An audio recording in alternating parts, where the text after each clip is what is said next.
In this video, we'll talk about how to overhaul a threaded headset. If there's play in your headset or if it's hard to steer, this is something you might want to do. The first thing is to take off the stem and handlebars, so let's look at what's holding them in place. It's actually a simple wedge mechanism. A long bolt runs through the stem and screws into the wedge. As you tighten the bolt, the wedge presses up into the angled part of the stem and wedges it in place. To take off the stem, grab a wrench and a mallet. Loosen the bolt but not too much. Once the bolt is sticking up a little bit, dislodge the wedge by whacking it with the mallet.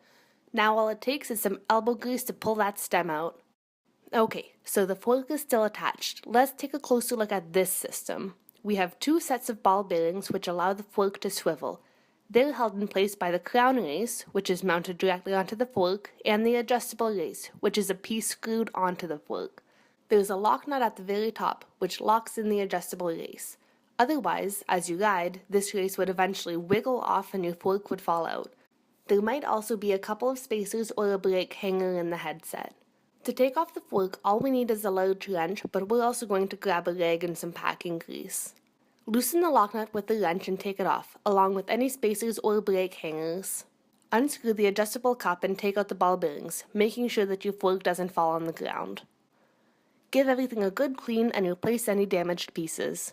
When you're ready, pack fresh grease into the frame's races, press in the bearings, and slide the fork back into the frame. Screw on the adjustable cup and put any spacers or hangers back onto the fork. Screw on the lock nut. This next step takes a little attention. You want the adjustable race to be tight enough that the fork can't jiggle up and down, but you don't want it so tight that the ball bearings are grinding. Once you find the sweet spot, tighten the lock nut. Some adjustable races fit a wrench, so that when you tighten the lock nut you can hold the adjustable race steady. Other races do not have this feature, so you simply tighten the lock nut. Once you're happy with the fork, you can reinstall the stem. Slide the stem and the wedge into the fork. Make sure that the fork is facing forward and that it lines up with the handlebars before you tighten the stem bolt. Nice job, your work here is done.